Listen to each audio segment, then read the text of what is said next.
আসসালামু আলাইকুম প্রিয় শিক্ষার্থীরা, আশা করি ভালো আছো। আজকে আমি ক্লাস 8 এর প্রিয় শিক্ষার্থীরা, আশা করি তোমরা ভালো আছো। আজকে তোমাদের সামনে যে টপিকটি নিয়ে এসেছি সেটা হচ্ছে তোমাদের বইয়ের পেজ নাম্বার 104 এ টেন্স নিয়ে আলোচনা।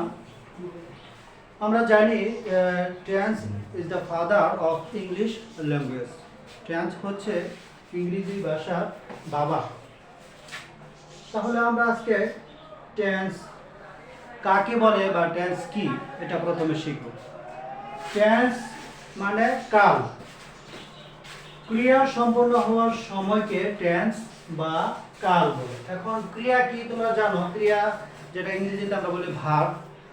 ক্রিয়া হচ্ছে যে ওয়ার্ড বা শব্দ দ্বারা কোনো কাজ বোঝায় তাকে ভার্ব বা ক্রিয়া বলে। যে কোনো কাজ, সেটা তোমার লেখাপড়া হতে পারে, চলাফেরা হতে পারে, যে ওয়ার্ড দিয়ে কোনো কাজ বোঝাবে, যে কোনো ওয়ার্ড, সেটা তুমি বসে আছো এটা একটা কাজ, দাঁড়িয়ে আছো এটা একটা কাজ, তুমি পড়তেছো এটা একটা কাজ। তাহলে আশা করি ভার্ব বা ক্রিয়া সম্পর্কে তোমরা একটা ধারণা পেলে। যে ওয়ার্ড বা শব্দ দ্বারা কোনো কাজ বোঝায় তাকে ভার্ব বা ক্রিয়া বলে। টেন্স বিষয়ে আলোচনা করতে গেলে ভার্বটাও জানতে হবে। ভার্ব নিয়ে তোমাদের সাথে আরেকদিন আলোচনা করব। আজকে তোমাদের ইনিশিয়াল একটা ধারণা দেই। ইংরেজিতে টেন্স বা কালকে প্রধানত তিন ভাগে ভাগ করা যায়। সে তিনটা কি?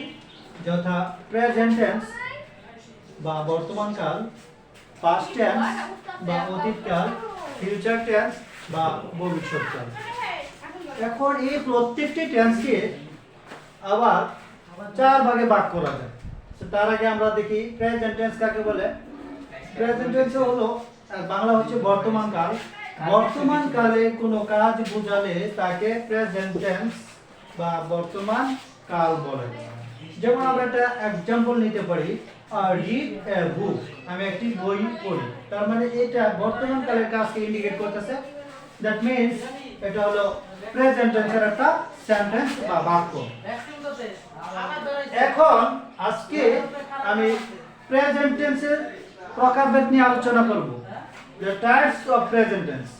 প্রেজেন্ট টেন্সকে আবার চার ভাগে ভাগ করা যায়। যথা সিম্পল প্রেজেন্ট বা প্রেজেন্ট ইনডিফিনিট টেন্স।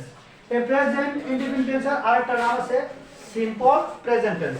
অর্থাৎ সিম্পল প্রেজেন্ট টেন্স বা প্রেজেন্ট ইনডিফিনিট টেন্স একই কথা। আর বাংলা যদি করি তাহলে এরকম বাংলা অর্থ এরকম দাঁড়াবে সাধারণ বর্তমান কাল। দুই নম্বরে যদি আসো প্রেজেন্ট কন্টিনিউয়াস টেন্স বা চলমান বর্তমান কাল।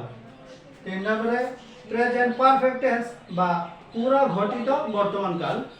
চার নম্বরে আসছে প্রেজেন্ট পারফেক্ট কন্টিনিউয়াস টেন্স, আবার বলতেছি প্রেজেন্ট পারফেক্ট কন্টিনিউয়াস টেন্স বা নিত্যবৃত্ত পুরো ঘটিত বর্তমান কাল। আমি আজকে তোমাদেরকে টেন্সের প্রাথমিক একটা ধারণা দিতেছি, কনসেপশন দিতেছি। তোমরা এই হুবহু এইটুকু মুখস্থ করবা। নেক্সট টাইমে আমি আবার প্রেজেন্ট পাস্ট টেন্স নিয়ে আলোচনা করব, ফিউচার টেন্স নিয়ে আলোচনা করব, প্রত্যেকটা নিয়ে আলোচনা করব। তবে আজকে তোমরা এইটুকুই ধারণা রাখো। আশা করি এটুকু তোমরা বুঝতে পেরেছো। নেক্সট টাইমে পরবর্তী ক্লাস নিয়ে তোমাদের সামনে হাজির হব। তোমরা ভালো থাকো। আসসালামু আলাইকুম।